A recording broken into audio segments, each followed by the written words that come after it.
And so, if we're reading along and we get to angry and we both kind of pause and, so might be like, okay, so if we cover up this part of the word, looks like there's a word there, we don't and sometimes Y says, so we can kind of go through that process a little bit, or we just say what the word is, but, for different purposes. But core reading means we just keep going. We just keep reading together, and even if that child only knows 50% of the words that are being read, like we're doing it together, and sometimes we'll stop and laugh. Oh my gosh, he sat on his hat. We just keep going together, and it really makes that experience something that's powerful and not dreadful, right? You always know when a child's getting stressed or overwhelmed, their body language will show that. Oftentimes their shoulders will go up, and their head usually comes down, and so you want to keep them comfortable in that process. And so sometimes if they haven't read with you, they don't know what you're going to do. And so it's okay if they mess up a word. We just keep going, And if they're really struggling with the book you gave, you say to the teacher, hey, this isn't the right book. Like they seemed really overwhelmed, even though you were doing core reading. So, that's a really good one to do. Requesting, like with the bank material, the golden beads, and so they get a tray and they get take it to a rug. And so you say, can you give me 3,000 cubes, and they go and get it for you. So things like that are things that can help them with practicing. We'll just give you something specific. Sometimes people get intimidated by coming in because they don't really know what to do, and so that might be a good place for you to start. Is just saying, what are some things I can do, like those 3 things in that class or that studio. You can keep going with that, pulling that up. Yeah, the first is tricky, right? The balancing, respecting them, and accountability, and freedom, and you don't always know. So you can say, I've noticed that X child has been doing this for a while. Are we okay with that? Should I be doing anything different? Like, you can always ask those kind of questions to the other co-teacher that can help with that. You might notice that the teacher's been in lessons all morning. They may not know what's happening over here. And so again, things like, can you show me this material? Is there material in the room that's your favorite? And to try to get them past that moment of maybe being gamey with you or with somebody else to try to help them to maybe get connected with something. Deferred discipline, that bigger discipline with the teacher, just say, I'm going to get some help on this one because I'm not really sure what you all do in your studio. You can always say that.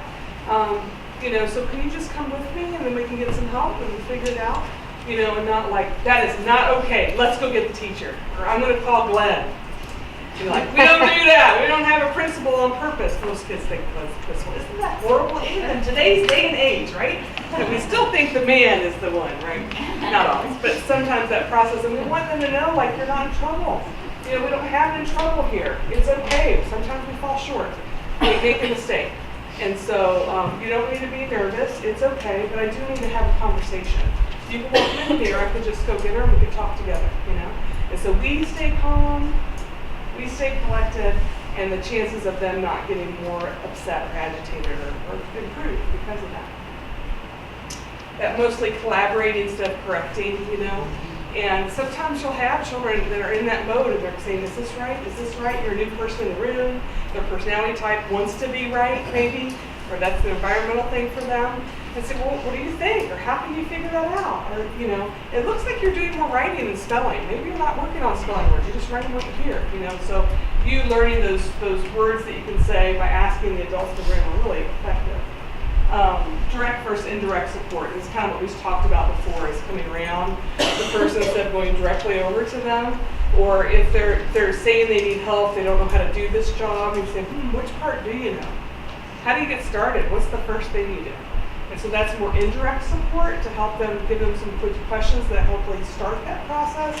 Instead of saying, okay, well, first you do this, and then you do this. And so we try not to do that. We try to do more of the questioning or help them to come to their own conclusion with that.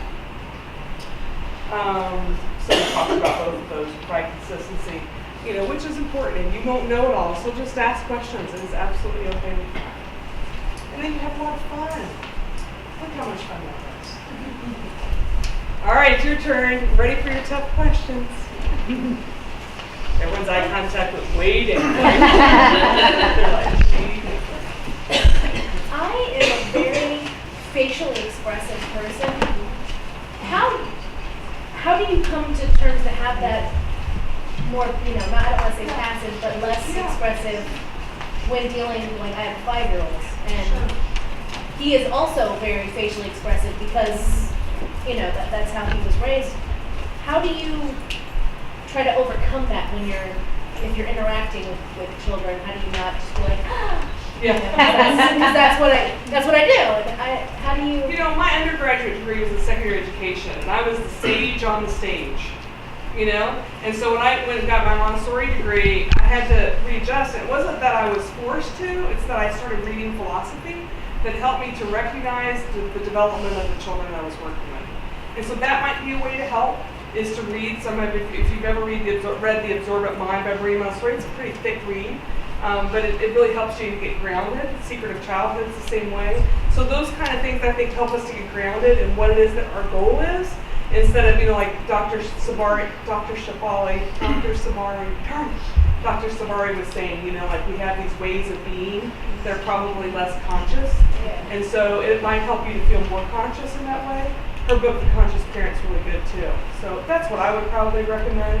And then just again, watch what the reaction is, you know, and try to be more conscious of how they are reacting. Yeah. Yeah. Oh, sorry. So the Marie Conte handbells, does it say that on there still? Yeah. Okay. I was even on the teacher. That's funny. Do I have that written somewhere? It's on the elementary adult. Oh, okay, yeah, so that's what this is. So this paper is actually the communication hints. Marie Conte was a woman that came and did some in-service with us as a staff, and so we just called it that for a long time. Yeah. I didn't know if it was a typo. Yeah. We should probably change that. Say communication hints and. Anything else?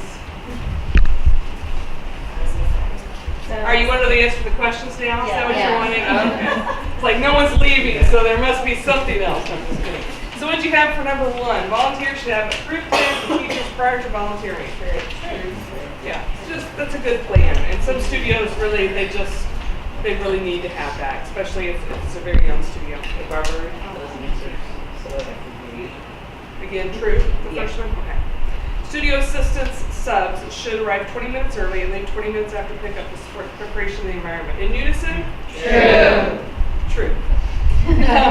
One way to gain the respect of a child teen is to ask them the same questions over and over again. False. Adults should use encouragement over praise. True. On a going out trip, any concern should be communicated to the teacher immediately, and all volunteers should be non-judgmental to other learners. True. I can check out books and barter space for my own learning. True. Yeah. And so it's just a little piece of paper. You're welcome to go in there. It's not intimidating at all, and you don't even have to talk to me. You just say, I just want to get this book. Or you can say, what are some ideas you have? Because people will say, which book should I get on? I will ask you like 10 questions in order to help you figure that out, because I don't know what your goal is, you know. So I'll say like, well, do you want just some philosophy? Are you trying to understand like why behind the do? Are you trying to do better with your kiddos at home? Like, what is it you're going for? And I've got a book for every one of those things. Background checks are conducted on all volunteers and studio assistants. True. The basic sub rate is currently $9 an hour and can be waived for donation. True. Yeah, it happens to you. You're like, I don't know, man. Yeah, no, like if you sub, you actually fill out a sub sheet and you get paid $9 an hour for that. Sometimes people waive that as a donation, but we are happy to pay you for that. And we pay most of the subs that come in, and we budget for that. So I know it's not a huge amount of money, but it's helpful, and we really appreciate the consistency and support for the studios.